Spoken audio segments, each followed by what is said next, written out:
Saya di hari libur itu saya ikut jadi kenek gitu. Bukan Mhm. kenek ini ya, bukan kenek Naik kendaraan mobil umum tapi bukan, tapi kenek buruh kelapa sawit. oke. Karena Ya, orang tua juga ya, passionnya jadi buruh kelapa ya. sawit Tapi itu saya ya? nggak ikut orang tua saya karena kalau orang tua saya kan pasti saya nggak dibayar Pasti dilarang juga Bang, Bang? dan kecenderungannya Itu dari dilarang dilarang? ya orang tua yang namanya ya. Iya. Nah saya ikut orang lain. Mhm. Oh, Ya saya 1998 lulus ya? 95, saya lulus 95. SMA 95, saya nggak lanjut kuliah. Mhm mhm. Saya kerja dulu di 96 itu saya kerja jadi buruh ya, jadi kuli bangunan ya. Ada yang bilang saya bertanya gitu loh, ini saya nyalon, Bener saya nggak sih masih iya itunya? maksudnya modal saya apa gitu. Mhm. Lalu ada yang bercerita ke saya, kalau nyalon itu harus punya dua modal. Satu adalah social capital, Mhm. modal sosial, Mhm. Partai. ketua dewan, Pilih jadi ketua dewan atau gubernur? gubernur, Jadi pengusaha atau anggota dewan? anggota dewan, Pilih investasi emas atau tanah? tanah. Punya mobil baru atau istri baru?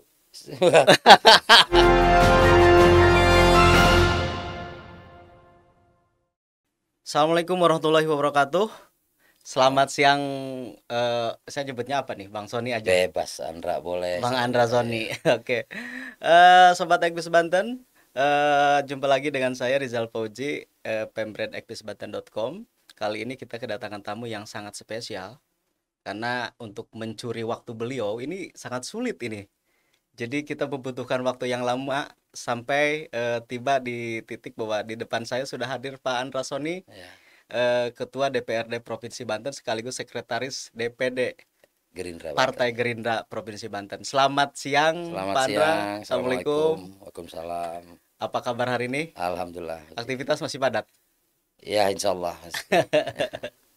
Baik, selamat datang juga di Terima ekbisbanten.com. kasih. Ini adalah podcast ya. Istilahnya kita bisa berbagi cerita dan juga tugas-tugas di DPRD Provinsi Banten, Pak Andra. Siap, siap, siap. Mungkin untuk mengawali, eh sebenarnya Pak Andra itu siapa gitu? Ya kan orang harus tahu Iya, dong, iya, misalnya Pak iya, Andra iya. Sony itu siapa sih katanya. Meskipun secara di pemberitaan dan lain-lain banyak sekali berita-berita soal Pak Andra Sony karena sosoknya, Sobat Ekbis Banten, beliau itu sangat mudah untuk di WA, sangat mudah untuk diminta konfirmasi dan lain-lain. Sehingga kalau istilah anak media itu media darling juga ini Pak Andra Sony. Jadi tidak pernah sulit untuk diminta konfirmasinya, bahkan termasuk oleh konstituen sebenarnya. Siap, siap. Mungkin bisa cerita Pak Andra, kenapa sampai di titik jadi apa, aktif di partai, kemudian sampai di titik jadi ketua DPRD Provinsi Banten. Ini mungkin perjalanannya sangat panjang sekali. Ya, Kita harus tahu dulu nih Pak Andra ini siapa sebenarnya. ya saya orang-orang biasa Orang sih ya. biasa. Saya kalau dulu ada film namanya apa, The Ordinary People gitu. Jadi Ordinary people, saya oke. orang biasa, Hmm, sama kayak kita-kita lah orang hmm, biasa. hmm, Saya bukan lahir dari keluarga berada. hmm. Saya juga bukan orang yang pinter-pinter amat gitu. Kalau di sekolah ya kalau ada murid 40 orang ya mungkin saya ranking 30 gitu kalau rankingnya gitu. Kadang-kadang ya kalau bolosnya banyak bisa ranking terakhir gitu. Jadi ya saya orang-orang biasa saja. Saya eh, anak laki-laki kelima dari 6 bersaudara ya. 6 bersaudara, oke. Saya 6 bersaudara, 3 perempuan, 3 laki-laki. Hmm, Kemudian orang tua saya ya bukan orang berada. hmm. Lebih tepatnya bisa saya bilang saya dari keluarga petani. Petani. Ya, Hmm. orang tua saya basicnya sebenarnya petani di daerah Sumatera Daerah Sumatera. dan saya kelahiran 47 tahun yang lalu. Jadi udah tua juga saya nih. Ah, masih muda Ya, ini. Dengan posisi sekarang kan masih muda ini. ya menurut saya ya, menurut Oke. saya udah 47 ya karena dulu waktu saya kecil umur 47 itu udah rasanya udah tua Udah tua sekali kan. banget. Nah, kalau sekarang saya udah merasa oh ya saya udah tua gitu. Paling ini apa? Nafas paling. Nafas. Ya secara fisik juga udah berasa juga kan. Artinya kalau tadi ditanya saya ini siapa, ya tadi Hmm, saya bilang saya orang biasa yang kebetulan hari ini sedang diberi kepercayaan oleh masyarakat, oleh partai saya sebagai ketua DPRD Provinsi Banten. Yang sebelumnya nggak pernah memang saya punya bayangan, hmm. bahkan menjadi anggota DPRD pun saya nggak pernah punya bayangan. Oke. Jadi semuanya itu mengalir aja Hmm, dan perjalanan hidup saya menemukan saya dengan lingkungan ini dan kemudian lingkungan ini juga mendidik saya. Akhirnya saya terpilih menjadi ketua DPRD dan beberapa tahun terakhir ini ya saya menjalankan peran saya sebagai ketua DPRD. menjalankan peran itu ya masyarakat boleh menilai, berhak menilai apa yang saya lakukan. Dan saya merasa banyak hal yang belum saya lakukan. Artinya masih standar-standar saja sebagai ketua DPRD gitu. Oke. Tapi begini, Pak Andra. Saya bilang Pak Andra atau Bang Andra nih. Bebas, bebas. Gini Bang, mungkin oke lah, Abang mungkin menganggap biasa-biasa saja. Ya, Tapi bagi orang lain Abang sangat spesial gitu. ya Dalam alhamdulillah, artian background Abang sebagai pengusaha, kemudian yang itu juga pengusaha juga nggak bukan, maksudnya bukan berasal dari kalangan elit yang tiba-tiba ya, lahir sudah jadi pengusaha mungkin ya. lahir udah pakai jas gitu Udah ya. pakai jas gitu, lahir udah naik Ferrari dan lain-lain. Tapi Abang memulai usaha itu kan sangat panjang ceritanya, Ya, jatuh bangun dan lain-lain. Mungkin itu juga salah satu yang kemudian Abang survive gitu di ya, kehidupan ini. ya itu sebuah proses panjang memang. Saya harus akui bahwa biasanya anak-anak yang berlatar belakang bukan dari keluarga ada ini kan serba keterbatasan kan. Sedangkan dalam pergaulan kan keinginan selalu ada ya. Oke. Artinya kalau teman-teman bisa nonton bioskop, ada pasti keinginan untuk nonton bioskop juga. Nah, saya termasuk anak yang tidak mendapatkan kesempatan itu. Sehingga hari-hari saya dari kecil itu diisi dengan banyak melakukan kegiatan produktif yang ujungnya menghasilkan pendapatan gitu. Jadi dari kecil saya sudah terbiasa berdagang. Sudah diasah jiwa bisnisnya. Saya udah berdagang lah. Artinya saya nggak punya uang jajan, ya saya mencoba berdagang dulu waktu di usia SD. SD berarti di Malaysia, Bang? Ya, saya sempat di Malaysia. Saya di hari libur itu saya ikut jadi kenek gitu. Bukan kenek ini ya, bukan kenek Naik mobil kendaraan umum, tapi. bukan, tapi kenek buruh kelapa sawit. Oke. Karena Ya, orang tua juga ya, patennya jadi buruh kelapa ya. sawit Tapi itu saya ya. nggak ikut orang tua saya karena kalau orang tua saya kan pasti saya nggak dibayar. Pasti dilarang juga, Bang. Dan kecenderungannya Kecenderungan dilarang dilarang. ya orang tua yang namanya ya. Ya. Nah, saya ikut orang lain di hari libur ya. Oke. Nah, itu saya bisa sehari mendapatkan 1 ringgit ya, kalau konversikan uang sekarang ya kurang lebih 3.500 dan sebagainya. Itu ya lumayan, artinya ada kebanggaan juga gitu loh. Ya, seusia itu saya sudah bisa menghasilkan. Pas saya pindah ke Jakarta Itu diajak di yang SD kelas 6 ya, diajak SD kelas diajak 6. orang diajak kakak itu Ya, pindah ke diajak kakak Jakarta. saya. Diajak kakak saya kelas 6 SD, saya sekolah eh saya juga mulai tuh apa namanya jualan biji karet. Tahu Biji biji karet. karet ya? Tahu tahu. Ya buat main Betul. diadu gitu. Nah, jualan biji karet. Jadi waktu itu Pondok Indah itu belum ini seperti sekarang. Berarti dulu itu perkebunan Pondok Iya, Indah. Pondok Indah itu ada karetnya, Ada ada karetnya. karetnya Oke. Lebak Bulus gitu. Nah, saya jalan kaki tuh dengan kawan-kawan ya dalam rangka main gitu, dalam rangka main ya mungut biji karet, ya dijual, ya dapat tambahan uang jajan. Terus kemudian suka main gambaran ya waktu kecil, main Betul. gambaran, main kelereng. Karet. Nah, kalau kumpul-kumpul itu kan bisa dijual juga. Ya kayak gitu-gitulah. Artinya memang tanpa sadar ya kebutuhan membuat saya agak-agak kreatif memang soal usaha dulu. Nah, kemudian sekolah ya, karena keterbatasan juga di SMP kelas 2 saya diangkat anak sama satu keluarga Sunda ya, dari suku Sunda. Sampai SMA kelas 3 sampai lulus SMA orang tua angkat saya meninggal, saya kembali lagi ke kakak saya dan Kakak di Jakarta juga kan? Jakarta, dan itu masanya sudah masuk ke krisis moneter ya.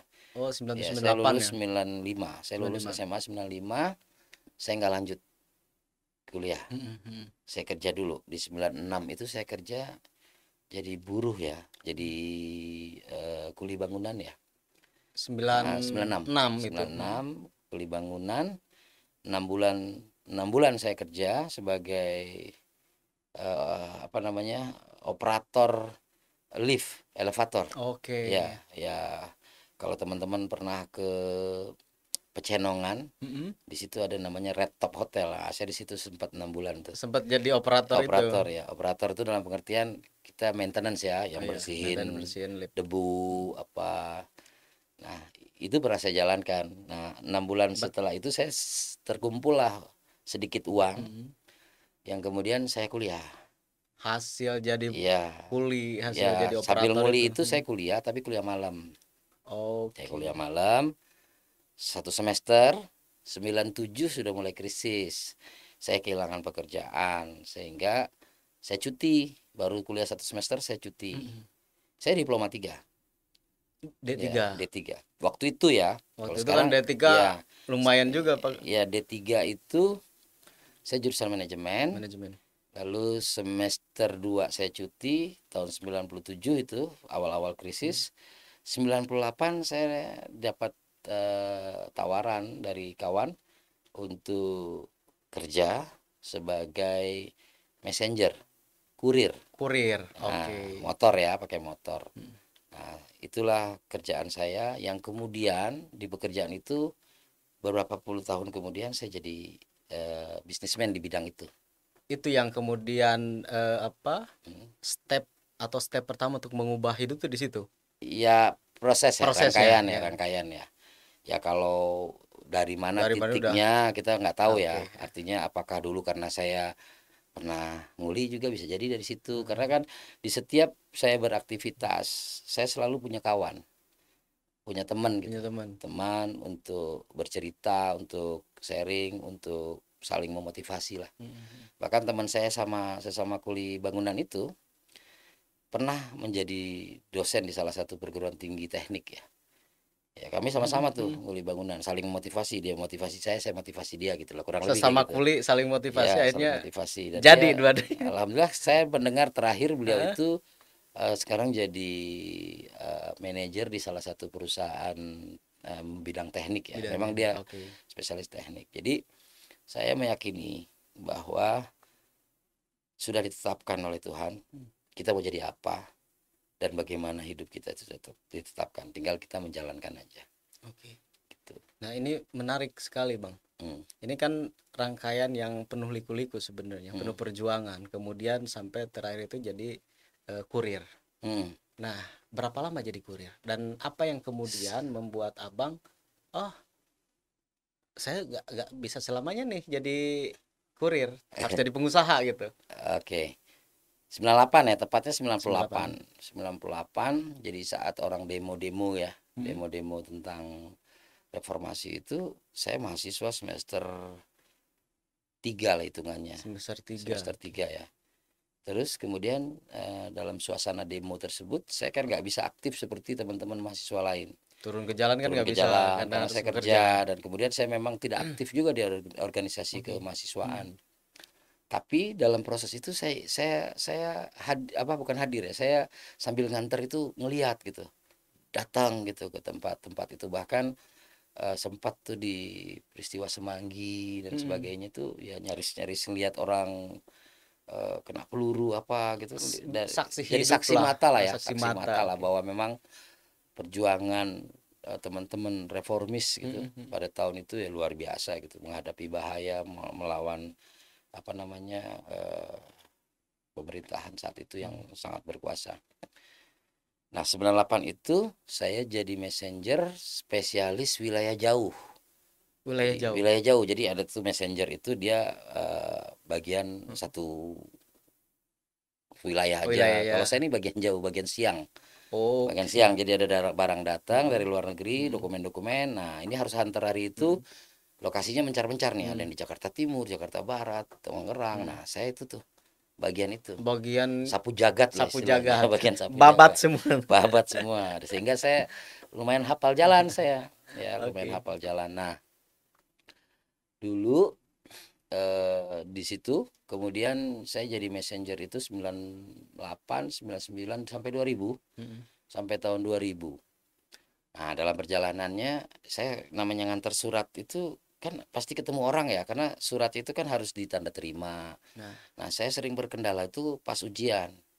Jadi kalau dulu kan ada namanya ujian negara. hmm. Walaupun saya kuliahnya malam, ujian negaranya nggak bisa Harus malam, wajib, harus semua wajib ikut kan? pagi kan. Heeh. Nah, saat ujian negara itu ada khusus mata kuliah yang kemudian menjadi spesialisasi saya, itu pemasaran. Pemasaran. Nah, di pemasaran itu zaman dulu tuh komunikasi itu menggunakan pager. Oh Ya, iya, ya yang pager ya, oke, Starco start ya, go. apa namanya. Nah, Itu getar terus beberapa kali. Pesannya itu cuma satu, tolong dokumen nomor sekian-sekian ditunggu penting.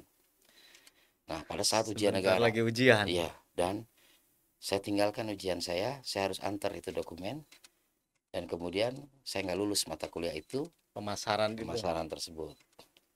Saya nggak lulus, sampai nirem saya mau habis. Jadi saya diploma 3 itu harusnya 6 semester 6 selesai. semester selesai. Tapi saya itu sampai 5 tahun, hampir 5 tahun. Yang Tahun mestinya ya selesai satu. 96 saya masuk, harusnya kan tahun 2000, tahun 99 selesai. Iya. Saya baru tahun 2001, Hmm. tahun 2001 kalau saya tidak salah gitu. Menjelang tahun 2001, saya datang ke kampus, saya minta tolong sama pembimbing saya, mata kuliah ini tolong saya diberi solusi supaya saya bisa lulus. Tetap lulus gitu. Ya, dan akhirnya diberi solusinya tutor. Ya, jadi saya ikut bimbingannya tutor. Jadi Langsung dengan berhadapan dosen. sama dosen pengujinya, dan saya diuji tentang pemasaran. Pemasaran. Dan alhamdulillah saya lulus, dan kemudian makalah kan makalah ya kalau Ya, diploma 3, makalah saya juga selesai, dan saya lulus sebagai AMD. Dulu AMD ahli gelarnya, media. ahli media. Nah, ahli media saya bertahan tuh sampai tahun 2021. Maaf, sampai tahun ya sampai tahun 2021. 2021. Berarti sudah jadi anggota, Sudah jadi ketua DPRD jadi ketua saya. kan? Iya betul. Malu juga saya, ya kan? Sehingga di awal tahun 2000 saya kuliah lagi di STIE Banten. Oke. Nah, nilai saya dikonversi Akhirnya dan saya bisa kuliah lagi, dan kemudian saya menyelesaikan kuliah saya tahun 2001. 2001 atau 2002 lupa saya. Itu sebagai sarjana manajemen. Kalau dulu kan SE. SE. Nah, di sekarang SM, makanya gelar saya SM sekarang. Oke. Nah, dan sekarang saya sedang proses menyelesaikan tesis saya di Untirta di Manajemen juga. administrasi publik.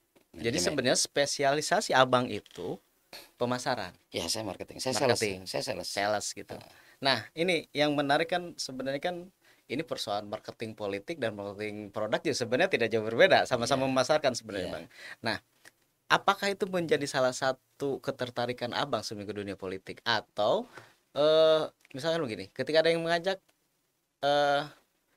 mendingan nyalon gitu, kemudian oh iya menarik juga ya, ini sepertinya juga sama saja gitu antara memasarkan produk dengan memasarkan secara politik, itu kan produknya diri sendiri gitu Bang. Ya, di usia saat itu ya, tantangan baru itu menarik. Di usia saat itu saya jadi pengusaha sendiri itu di tahun 2005. Oh ya, setelah itu kan jadi Iya. pengusaha dulu tuh Ya, Bang. saya jadi usaha kan. Saya tahun 2005 tuh mulai usaha sendiri. Sampai pemilihan nama perusahaannya segala macam tuh saya diskusi dengan istri sampai ketemu namanya tuh AS. Ya, AS itu kan Singkatan dari nama saya. Andra Sony. Nah, Andra Sony, tapi bukan itu sebenarnya artinya. AS itu antaran sukses. Oke, itu Saya ada berpikir, filosofisnya berarti. saya berpikir saya pengen sukses dari bisnis antar mengantar. Dulu apa yang diantar? Saya Semuanya. dulu ngantar dokumen, paket-paket kecil, kurir lah. Oke. Sebelum booming seperti sekarang ya. Ya, Nah, saya sekarang dulu kan banyak banget. kurir, dan kemudian saya usahanya juga di bidang itu. Itu Tapi dulu saya akhirnya lebih spesifik karena saya mantan anak imigran gelap yang kemudian kita kenal tenaga kerja Tenaga Indonesia tapi yang ilegal. Oke. Sehingga saya melihat ada peluang. Ini nyambungnya gini, Bang. Hmm. Berarti ketertarikan Abang untuk juga ikut membantu TKI, TKW dan lain-lain itu atau imigran karena secara pribadi Abang juga mempunyai Ya, hubungan emosional. kalau motivasi awalnya ngebantu, saya sih nggak mau sombong juga Oke. bahwa bukan itu motivasinya. Saya sih melihat ada peluang. Ada peluang Ya, saya bisnis. melihat ada peluang bisnis bahwa ini TKI yang di luar negeri ini membutuhkan pelayanan yang bagus, murah, terjangkau, dan kemudian aman untuk mengirimkan barang-barang kiriman mereka kepada keluarganya di kampung. Oke. Ya kan? Itu kurang lebih lah. Nah, sedangkan jasa pelayanan yang ada itu nggak terjangkau oleh mereka karena ini pengiriman luar negeri kan, Mahal. dari luar ya. mahal, terus birokrasinya ribet, dan kemudian juga susah lah gitu kan. Apalagi mereka di negara orang, penghasilan mereka sangat terbatas. Nah, saya melihat peluang itu karena pengalaman saya di perusahaan sebelumnya itu salah satu yang saya dapat ilmunya itu adalah custom clearance. Custom clearance itu adalah jasa kepabeanan, Mm-mm. mengurus barang-barang di bea Di bea cukai gitu. cukai, oke. Nah, dan saya punya pengalaman itu, Mm-mm. dan kemudian ide ini kemudian saya kembangkan. Akhirnya saya dapat customer dari beberapa negara, salah satunya dari Malaysia, Di tempat saya Malaysia. pernah tinggal Mm-mm. dulu. Dan sekarang saya punya perusahaan juga di sana. Ada perusahaan di Ya, sana. perusahaannya masih ada di sana. Yang kemudian ya karena ada perusahaan di sana, ada perusahaan di sini, jadi lebih mudah untuk Eh, kan gini, Malaysia itu salah satu negara yang paling banyak mempekerjakan orang Indonesia, betul ya, dan itu bukan hanya di perkebunan tapi berguna. juga di konstruksi. Oke, Jadi banyak yang Madura, Sumatera, Jawa Jawa. dan sebagainya. Nah, jarak antara Malaysia dengan Indonesia itu kalau dalam perjalanan laut, kapal laut gitu, Mm-mm. itu nggak perlu nggak kurang dari Berbulan-bulan. 1 minggu. Ya 3 hari itu dari Port Klang, katakan Hah? pelabuhannya, sampai ke Surabaya ya, Hah? pelabuhan tempat kita memproses barang, itu 3 hari sudah sampai. 3 hari sudah sampai. Ya, kemudian ada waktu untuk menyelesaikan kepabeanannya, Hmm. sehingga saya menciptakan pengiriman tanpa ditimbang. Jadi dia boleh kirim seberat apapun, selama masih muat dalam kotak tersebut. Kotaknya itu. Ya, dan harganya tuh juga nggak mahal, kurang sekitar 1 juta rupiah lah. Hmm. Dia bisa kirimkan barangnya sampai kampung halamannya, kurang lebih kayak gitu. Hmm. Dan itu lumayan diterima gitu oleh di Oleh sana. customer di sana lah. Ya, dan kemudian saya market pertama, saya juga market sendiri ke sana. Saya ketemu sama TKI-nya, saya Hmm. ngobrol. Alhamdulillahnya dalam pergaulan saya selama saya hidup itu, Hmm. saya bisa sedikit bahasa Sunda, saya sedikit bahasa Jawa, ya kurang lebih gitulah. Ya, Nah, itu betul. membuat saya lebih cepat Beradaptasi lebih mudah. beradaptasi, dan kemudian mampu meyakinkan mereka gitu. Karena kan berat juga ya, artinya Ya, mereka ngirim ke kita, bayar ke kita, terus menunggu barangnya nyampe atau tidak. pokoknya yakin sampai gitu. Iya, kan AS, asal selamat Asal. kan. Nah, ini menarik tuh. Dan itu akhirnya Orang. berkembang, dan kemudian ya dari situlah saya hidup, dari Hmm. situlah saya membiayai hidup saya. Awal berapa karyawan, Bang? Saya awal kerja sendiri, cuma Pokoknya dilakuin sendiri semua tuh. saya lakukan Hmm. sendiri. Ya lama-lama saya pernah sampai dengan tahun 2015 16 lah, Hmm. saya masih punya sekitar 40 unit truk lah. Oke. 40 unit truk untuk distribusi, dan karyawan Distribusi. saya lebih dari 100 orang. Hmm. Dan saya punya beberapa cabang. Hmm. Ya, tapi sekarang nggak seperti dulu. Setelah COVID ya. Setelah COVID Setelah dan COVID fokus udah. sebagai ketua ngurus Ya, ya partai. berpengaruh juga rupanya. Pengaruh juga. Berpengaruh. Ya, Oke. anak saya masih kecil-kecil. Jadi belum Oke. belum ada yang bisa diturunkan gitu. Dan Jadi perusahaan karena masuk politik kemudian perusahaan agak terbengkalai karena tidak diurus sendiri maksudnya. COVID juga Covid juga mempengaruhi. mempengaruhi. Oh COVID iya juga betul. mempengaruhi. Covid juga mempengaruhi. Pada Hmm. akhirnya sekarang tinggal berapa, Bang? Kendaraan tinggal 15 unit. Tinggal 15 unit. Kemudian karyawan ya sekitar 20-an orang lah. Tapi di Malaysia masih ada kan, Bang? Oh, kantor masih. Masih ada. Masih pengiriman masih jalan. Jadi masih tetap beroperasi sebenarnya. Masih eksis ya, masih eksis. Oke. Baik. Itu kan sejarah hidup ya, Sejarah hidup. mesti dijaga itu.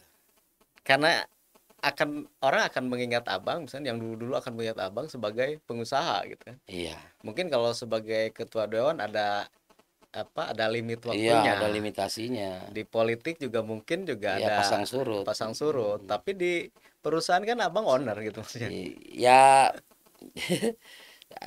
gimana ya? Maksud saya ngalir aja lah, Oke. ngalir aja. Artinya susah pernah ngerasain, sedikit senang pernah ngerasain gitu. Ya mudah-mudahan jangan susah lagi gitu kan. Itu aja, Oke. jadi pernah ngerasain semuanya. Ya, mungkin karena pengalaman Abang yang sangat banyak kemudian terlahir dari kesulitan-kesulitan pada akhirnya ketika jadi ketua dewan Abang sudah terbiasa ngobrol dengan siapapun pada akhirnya Oh kan iya. enggak. Nah, ini Bang, kenapa harus lari ke politik dulu tuh? Nah, saya sampai hari ini tuh jawaban persisnya nggak dapat. Nggak dapat. Jadi memang bergaul, akhirnya ketemu pergaulan politik. Dan Oke. pergaulan politik itu mengarahkan saya, kemudian saya diajak nyalon, dan saya Oke, waktu itu gitu. berpikir, ya boleh juga sih ya. Tanpa Maksudnya, pertimbangan iya, apapun itu. orang tua saya menentang ya, almarhum ibu saya bilang, apa yang kamu cari? Tapi Ibu dulu itu sudah dibawa ke Jakarta atau Oh enggak, masih ibu di saya masih Malaysia? tetap di kampung waktu itu ya, 2014 Oke. saya jadi anggota DPRD pertama kali itu, orang tua saya masih ada lengkap. Mm-mm. Dan 2000 sudah tidak di Malaysia lagi berarti? udah lama, Udah itu lama. dari tahun 92 sudah tidak. Oh, udah. Tahun 2017 ibu saya meninggal Mm, ya karena sakit. Jadi saat saya menyampaikan izin itu mm. untuk menyalon, diizinkan, tapi pertanyaannya Kurang berkenan lah. apa sih yang kamu cari, nanti apa yang ada malah hilang gitu. Oke. Dan karena kan ya Mm, orang tua saya mungkin mikir politik itu biayanya mahal, beresiko dan beresiko. sebagainya.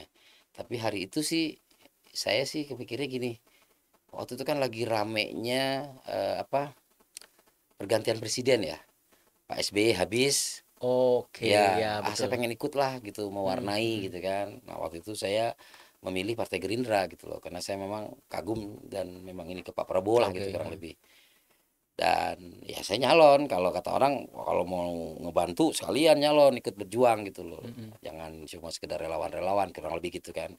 Sekalian aja supaya bisa ikut bantu masang banner, mm, bantu ketemu masyarakat dan sebagainya. Ya, akhir pilihan itu saya ambil. mm. Dan alhamdulillah saya terpilih, tapi Pak Prabowo nggak terpilih gitu, sehingga saya Oke. masih jadi penasaran kan, ini perjuangan masih ini, makanya periode keduanya saya ikut lagi. Nah, terpilih lagi dan partai mempercayakan saya untuk jadi ketua DPRD. Nah, sekarang ya saya insya Allah diberi kepercayaan untuk maju lagi. Mm. Nah, sehingga tugas saya hari ini adalah bagaimana saya bisa terpilih kembali, Pak Prabowo juga bisa Bisa terpilih? terpilih gitu, jadi tuntas gitu. Oke. Nah, Gini Bang, kan untuk itu tadi yang seperti Abang bilang, untuk mencalonkan diri sebagai anggota dewan itu kan harus punya dua modal. ya. Modal kapital sama modal sosial. Mm-mm. Nah, dulu Abang punya modal apa? Ya, kalau ini cerita orang ke Iya, saya iya ya. betul. Saya kan juga buta lah soal politik, soal pencalekan ya. Iya, Kalau tahu tentang politik ya dari SMA saya sudah berinteraksi berinteraksi dengan politik. dengan politik. SMP malah. Saya pernah bikin organisasi tandingannya OSIS di SMP gitu kan. Secara tidak langsung Secara tidak sebenarnya langsung sebenarnya kan saya sudah ikut sudah ikut berpolitik ya, berpolitik. tapi dalam praktik praktis kan baru 2014 saya ikutan. 2014, oke. Ada yang bilang, saya bertanya gitu loh, ini saya nyalon, Bener saya nggak sih masih iya itunya? maksudnya modal saya apa gitu. Mm, Lalu ada yang bercerita ke saya, kalau nyalon itu harus punya dua modal. Satu adalah sosial capital, mm, modal sosial, mm, yaitu ya tingkat pergaulan kita dan sebagainya. mm. Dan kemudian eh, sosial capital, Sosial sorry, capital. apa namanya, finansial Finansial capital. capital. Nah, finansial capital tuh kita punya, kasarnya kita punya uang lah buat Mm, nyalon. mm. Kan nyalon itu kan bikin banner, Ya, bikin alat peraga, bikin kaos, bikin apa, betul. kan perlu uang gitu. Nah, saat itu saya sosial kapitalnya yang menjadi pertanyaan. Kalau kenal banyak orang, saya kenal banyak Mm. orang. Apakah mau memilih Karena atau saya tidak gitu usaha, Bang? saya kenal banyak orang. Mm, Tapi kan ini kan pemilihan daerah pemilihan, mm. dapil, Dapil. yang terbatas hanya beberapa lingkungan, beberapa Mm. kecamatan. Loh, yang saya kenal tuh setelah saya list lebih banyak di kecamatan yang berbeda atau di provinsi yang berbeda. Bukan dapilnya. Bukan dapil, lalu Oke. gimana? Akhirnya ya saya punya pengalaman jadi sales. Ya kan? Nah, produk yang saya harus jual hari ini adalah partai saya, Mm. manifesto perjuangan politiknya, dan apa yang disampaikan oleh Pak Prabowo dalam janji kampanyenya. Mm. Nah, itu saya pelan-pelan jalan. Saya membangun sosial kapital tadi, ya kan, menggunakan finansial kapital. Yang ngumpulin orang, pasti kan harus saya siapin Ya, betul. kopinya, saya siapin apa namanya, makannya. Makanya. Itu kan perlu, dan alhamdulillah terbentuk dan saya terpilih di periode pertama. Gitu. Jadi kalau ditanya punya modal apa gitu kan? Ya pertama ya saya nggak punya modal apa-apa, ya finansial karena saya pengusaha kan. Mm-mm. Tapi kan sebagai pengusaha kan kita selalu berhitung. Sudah punya Iya, hitung-hitungan. waduh, ini kalau begini gitu kan. Nah, Mm-mm. sehingga saya cari cara yang paling efisien. Mm-mm. Ya pendek ceritanya terpilih gitu. Oke. Nah, Lalu setelah terpilih ngapain tuh Bang? itu juga jadi masalah tuh. Setelah terpilih, saya pertama kali mau gladi resik di apa namanya, di kantor DPR. Pelantikan. Saya Mm-mm. nyasar, Nyasar. nyasar karena saya belum pernah. Saya belum pernah ke Serang. Saya pertama kali ke Serang itu tahun 2006. Itu juga mampir itu di Oke. lampu merah Ciceri apa? Ciceri itu Ciceri. ya, mau ke arah Pandeglang saya. Oh, mau ke kiri lah Ya, kalau ngirim barang tuh. Mm-mm. Tahun 2006 kalau nggak salah Sebagai saya. kurir lah kalau itu. Sebagai pengusaha, waktu itu Pengusaha, pengusaha udah kurir, pengusaha. tapi nganter sendiri. Mm. Kedua, saya ke Serang. Maaf, sorry. Pertama kali saya ke Serang tahun 95, masih Jawa Barat. Ya, Oke. saya Nah. waktu itu atlet. Pekan olahraga daerah kelima kalau nggak salah. Hmm, Porda 5 mewakili. mewakili Kabupaten Tangerang sebagai atlet hoki. Nah, Oke. saya main di alun-alun tuh. Mhm. Saya main di alun-alun, terus penginapnya di Ciracas. Saya lupa rumah siapa nginapnya di Ciracas dulu tuh. Itu tahun 95. Tahun Kemudian 95. tahun 2006 dan Mm. kemudian tahun 2014. Waktu penghitungan suara. Ya, rapat pleno KPU provinsi di alun-alun di Pendopo Lama. Abang belum jadi pengurus berarti ya? Belum. Saya cuma caleg ya. Caleg, Dan oke. saya terpilih, kemudian kan harus gladi resik. Mm-mm. Ya, sebelum pelantikan. Nah, saya nyasar tuh. Mau Saya ke gedung nyasar. dewan Ya, ke nyasar. gedung dewan. Jadi ya memang itu jalanan. Setelah jadi anggota DPRD, tugas dan fungsinya, Mm-mm. baru saya tuh berhadapan dengan situasi sulitnya saya merealisasikan harapan-harapan dari konstituen saya. Apa sulitnya, Bang? Karena saya nggak mengerti sistemnya. Jadi pas masuk itu sebenarnya Ya, saya waktu itu saya ya, saya nggak tahu kalau mm. kawan-kawan lain. Saya saat saya jadi anggota DPRD itu kan kali pertama. Oke. Saya belum pernah jadi anggota DPRD sebelumnya. Jadi belum paham betul soal Ya, tugas-tugas kan tugasnya kan cuman sebagai bagian dari pembuat perda, pembuat perda, oke. kemudian budgeting, Budgeting, kemudian pengawasan. pengawasan. Mm. 3 kan itu. Iya, Umum sekali gitu kan. umum sekali betul. Nah, saat tiba-tiba masyarakat mengusulkan ke saya, Pak, katanya, jalan di rumah saya ini udah bertahun-tahun nggak ada perbaikan. Abang itu dapil Saya ke Tangerang, kota Tangerang Kota B. Tangerang B. Kota Oke. Tangerang B. Nah, saya dengan ini, sini Bu, kirim proposalnya. Mm. Kirim proposal, saya antar dong ke dinas terkait. Oke. Nah, rupanya nggak semudah itu, Nggak ya kan? semudah Nggak itu semudah itu Ferguson. karena terrealisasinya sebuah pembangunan sebagainya itu melalui proses-proses panjang. Ada Oke. namanya RKPD, Rencana RKPD. Kerja Pemerintah Daerah, Mm-mm. yang sebelumnya dimulai melalui Mas Musrembang. Rembang, Musrembangnya itu berjenjang mulai dari kelurahan, kelurahan, kecamatan. kecamatan, Mm-mm. kota sampai provinsi dan Mm-mm. kemudian jadi RKPD. Mm-mm. Nah, dalam jadi RKPD, Rencana Kerja Pemerintah Daerah itu. Mm-mm. Nah, itu saya nggak paham di awal. Oke. Yang penting terima Wah, proposal. pokoknya saya usulan saya Mm. kirim usulan dan 5 tahun jadi anggota DPRD tidak ada usulan masyarakat yang Terrealisasi. terrealisasi karena saya tidak memahami prosedurnya. Mm-mm. Oke. Nah, kemudian di 2019 Mm-mm. saya jadi ketua kan. Ya, betul. Nah, saat saya Abang jadi jadi ketua ketua. itu kan menjadi tantangan tersendiri ya. Tantangan Akhirnya baru. belajar kalau jadi ketua ternyata informasi banyak gitu loh. Mm-mm. Ya, banyak orang ngobrol lah, banyak Mm-mm. orang ngobrol. Ya, senior saya di partai kan juga masih banyak yang jadi anggota dewan. Saya Iya. banyak bertanya juga. Ya, pelan-pelan. Ini kan lembaga kolektif kolegial ya. Iya, betul. Sehingga ya kita mencoba bagaimana bisa bersama-sama dengan pemerintah daerah itu menyusun sebuah rencana kerja pemerintah daerah yang sudah mengakomodir semua harapan-harapan masyarakat Mm-mm. ya melalui DPRD Mm-mm. atau langsung kepada gubernur dan sebagainya. Jadi belajar lah. Sampai hari ini saya akui saya masih belajar. Makanya saya tadi sampaikan di awal banyak hal-hal yang belum bisa saya lakukan. Ini masih proses belajar. Tapi kan misalkan begini, Bang. Abang terpilih 2 kali juga, itu kan kepercayaan masyarakat Ya, sebenarnya. dapil ya. Ya, kepercayaan ya, Mm-mm. dapil, masyarakat di dapilnya gitu. Mm-mm. Secara tidak langsung, Abang tidak mungkin terpilih lagi kalau misalkan Mm-mm. tidak memberikan bukti lah atau secara ininya bahwa ternyata selama ini meskipun Abang pertama kali jadi anggota dewan gitu tahun 2014 itu ternyata mungkin berdampak buat masyarakat yang padanya kan terpilih lagi dari 2009, Bang. Ya, itu mungkin gini. Saya kan membangun jejaring itu menggunakan tim. Oke. Nah, tim itu udah kayak keluarga sama Ya, saya. strategi lah, Ya, strategi strategi Abang. lah. Saya membangun tim, membangun jejaring, membangun komunikasi. Nah, waktu di 2014 saya jadi itu, waktu saya kan banyak ya berinteraksi. Rumah saya kan juga terbuka. Saya sampai punya khusus pendopo itu untuk buat menerima Siapapun ngobrol-ngobrol boleh. siapapun. Nah, waktunya banyak sekali gitu. Ya, itu berbeda memang di sejak 2019 saat saya jadi pimpinan. karena saya harus standby di Serang. Waktunya yang habis sebenarnya kalau Ya, jadi waktunya pimpinan. lebih habis kepada tugas gitu kan. Tugas. Tapi komunikasi dengan masyarakat masih, ya dengan teman-teman wartawan aja WA saya masih balas, Nah, apalagi itu dengan konstituen oke. saya gitu. Saya masih menjaga itu. Nah, itu mungkin yang kemudian pada akhirnya orang percaya kepada abang karena abang mudah dihubungi gitu kan. Ya, Mudah diajak komunikasi gitu kan. ya bisa jadi, tapi ya ya mudah-mudahan itu ya, Tapi mungkin mudah-mudahan. abang punya strategi lain yang bahwa masyarakat saat ini oke lah sekarang itu misalkan istilahnya kan banyak orang bilang bahwa misalkan masyarakat sekarang itu sangat kapital sekali atau Pragmatis gitu. pragmatis segala Mm. macam lah. Pokoknya harus dengan uang dengan uang.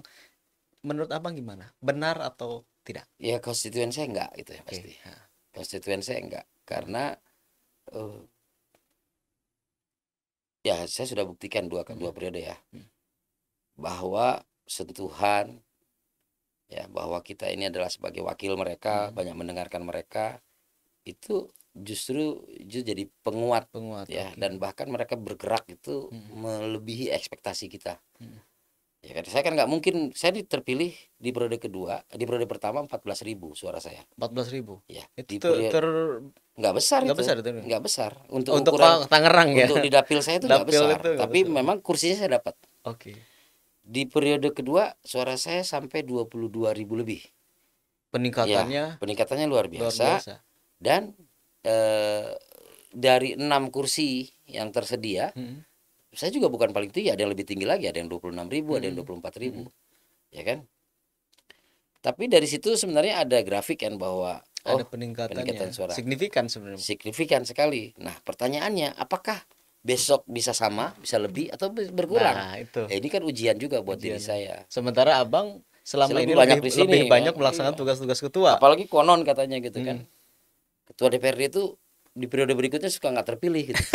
Itu Ya, kutukan atau gimana ya itu? saya nggak ngerti katanya, tapi kan setelah saya analisis segala macam ya banyak faktor. Ada Oke, yang maju ke DPR RI ya, betul. dan sebagainya. Jadi ya biasa aja sih gitu. Mm, mm, mm. Karena kebetulan saya kan pengurus partai. Oke, Kayak hari ini saya disibukkan dengan sambil jadi ketua DPRD, ngurus saya juga pencalonan ini. ngurusin pencalonan. Betul. Baik pencalonan diri saya, pencalonan kawan-kawan saya kan gitu. Betul. Dan saya harus menyelesaikan administrasi karena kan saya sekretaris. Secara Secara administrasi, administrasi saya harus bereskan kayak gitu-gitu. Jadi seperti yang saya bilang di awal, saya mengalir aja. mm, Dan saya nggak pernah membebani hidup saya dengan target-target. oke. Ya kan, harapan saya dikasih sehat, ya, dikasih rezeki, dan tugas yang saya jalankan sekarang itu bisa selesai ya dengan husnul khotimah. Oke. Itu cita-cita. Kalau kesulitannya jadi ketua itu apa, Bang? Apakah bedanya apa dengan Anggota. ketika Abang jadi anggota? Beda lah. Jadi gini, kalau jadi ketua itu kan lembaga ya. Apa-apa yang terjadi di DPR itu pasti hubungannya ke ketua gitu kan. Orang akan meminta pertanggungjawabannya ke Ya ketua. memang secara organisasi ya pertanggungjawabannya ada Betul, di ketua. betul. Ya kan, sedangkan yang saya ketuai Mm-mm, ini ya ada yang dari partai saya, dari mm-mm, partai lain dan mm-mm. sebagainya. Betul. Ya kan, ini adalah lembaga kolektif kolegial. Jadi ya saya menempatkan diri saya juga bukan sebagai yang harus dihormati. Sama aja gitu. Cuman kebetulan aja saya dijadiin ketua. Jadi kalau ada undangan ya suratnya ke ketua, ya ketua dulu yang harus hadir. Yang harus hadir. Ya kan, kalau seandainya ketua pengen mendisposisi, ya kalau berkenan yang didisposisi. Oke. Beda kalau gubernur yang mendisposisi, Posisi itu kan wajib. bawahannya. Kalau saya mendisposisi kepada wakil pimpinan, ya kalau mereka sibuk mereka bisa jawab, saya nggak bisa. Kolektif kolegial Kolektif nih. kolegial kan sifatnya, Bapak kan bukan pimpinan saya gitu kan. Bapak pimpinan lembaga kan gitu Nah, aja. maksudnya nih, Tapi nggak ada masalah nggak ada juga karena masalah. saya juga memahami itu gitu. Heeh. Karena saya pernah jadi anggota, Oke. ya kan. Cuman memang secara prestis, Mm-mm. ya, namanya 85 anggota DPRD, yang membedakan saya dengan lain kan jabatan Jabatan. ketua. Ya kan? Pasti ada trik untuk menjaga Ya bedanya keharmonisan kalau itu. anggota lain nggak punya ruangan sendiri, saya Mm-mm. punya gitu kan. Mm-mm. Kalau surat menyurat, yang lain Langsung. tidak tanda tangan, saya yang tanda tangan. Oke. Menerima informasi dari gubernur, dari Kemendagri segala macam pasti melalui ketua, Betul. kayak gitu-gitu. Jadi ya itu yang umum ya. Kalau Yang secara khusus ya tentu saya harus bisa mengomandoi ya kan tugas-tugas kelembagaan. Nah Jadi saya ini membuat hubungan saya dengan teman-teman itu bukan atasan bawahan, karena memang saya bukan atasan mereka. karena kolektif kolegial Karena tadi. kolektif Tapi kolegial. ada trik mungkin abang untuk menjaga keharmonisan antar Ya anggota pertama menghindari benturan kepentingan. di dalam. Ya apalagi kita mau pemilu ya. Oke. Ya, Bahwa semua orang memang punya kepentingan. ya namanya hidup ya kan. Betul. Ya, namanya hidup pasti ada kepentingan. Tapi saya hindari benturan Mm, itu. Dan kedua, ya semua adalah kawan. mm, Kita sama-sama bekerja mm. dan punya tugas melayani masyarakat. Bahwa kemudian kita dari partai-partai yang berbeda, ya itu memang warna-warninya demokrasi di kita. Dan insya Allah saya sih nggak ada masalah dengan hubungan dengan kawan-kawan yang 84 orang lain lagi. Oke. Baik satu partai maupun beda partai. Komunikasi lancar. Mm.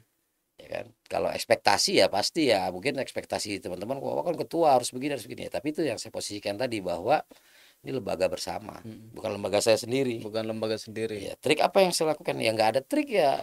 Kalau trik itu kan seakan-akan cara yang gimana, Oke. kalau saya mengalir aja, aturannya seperti apa ikutin Oke. gitu. Mimpin paripurna ganti-gantian, Bisa ketua, ya bisa bisa. ketua bisa wakil, Oke. kemudian ada undangan ganti-gantian, ya kan, oh yang ini harus ketuanya, yang ini bisa wakil, ya kan, menerima audiensi juga ganti-gantian. Oke. Walaupun ya kan hampir semua yang bersurat itu kepengennya ketemunya sama ketua. Itu pasti. Ya saya memahami juga gitu kan, tapi ya kadang saya juga kalau nggak bisa ya saya mendisposisi, kalau bisa ya saya kerjain.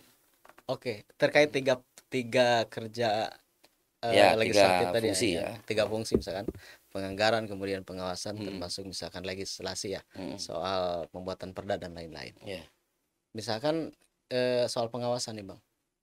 Ini kan juga terkait misalkan perpanjangan PJ dan lain-lain. Karena Hmm, pemilihan kan masih agak lama kemudian. hmm, hmm, Kemarin kan sempat ada dinamika. ya, Dinamika mengusulkan siapa, termasuk misalkan usulan dari tokoh masyarakat, dan itu ya, juga kan kemudian ada dinamika tuh, ya, termasuk misalnya ajuan fraksi-fraksi kemudian ya, sampai pada akhirnya kesimpulannya harus mengajukan siapa-siapa gitu. ya, Itu bagaimana abang itu menjembatani itu semua yang pada akhirnya kan itu kan ada kepentingan masyarakat, iya, kepentingan fraksi dan lain-lain yang kemudian saya yakin eh, abang juga harus berpikir keras bagaimana keharmonisan antara tokoh masyarakat dan lain-lain iya, juga tetap terjaga. iya. Itu gimana tuh, Bang?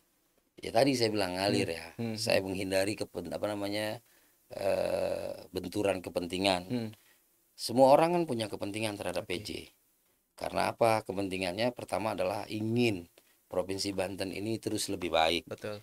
Nah, dalam masa kekosongan karena undang-undang mengatur bahwa pemilu itu harus dilaksanakan 2024. 2024 sehingga ada kekosongan PJ. Hmm, Nah, dalam laksanaannya ya tentu banyak masukan dari hmm, masyarakat, tokoh masyarakat, dari lingkungan internal fraksi dan sebagainya. Itu kan semua kepentingan. hmm, Nah, bagaimana saya menjebataninya? Seperti saya bilang tadi, saya tidak mau terlibat dalam benturan. hmm, Sehingga ya saya beri ruang semua gitu. Mekanismenya saya tempuh. oke, Ada usulan dari masyarakat, kita terima, kita sampaikan, didengarkan langsung oleh fraksi-fraksi. Nah, mekanisme pembahasannya mengikuti alur yang ada di tata tertib kita, hmm, bahwa kita harus melibatkan fraksi. Nah, fraksi bisa menyampaikan hmm. usulannya, lalu usulannya banyak. Gimana? Apakah kita harus melakukan paripurna? Oh, ternyata paripurna tidak diwajibkan untuk Tidak hal perlu untuk ini, hal itu. karena ini bukan keputusan yang mengikat, Hmm, karena ini sifatnya usulan. usulan, oke, Nanti kalau kita paripurnakan, justru nanti kalau nggak dipilih oleh presiden salah satunya, salah juga. lembaga kita ya ada Oke, masalah lah ada gitu kan. masalah, oke. Sehingga disepakati, ya udah dibahas melalui ini, proses ini, dan sepakati, dan Hmm, kemudian kita usulkan.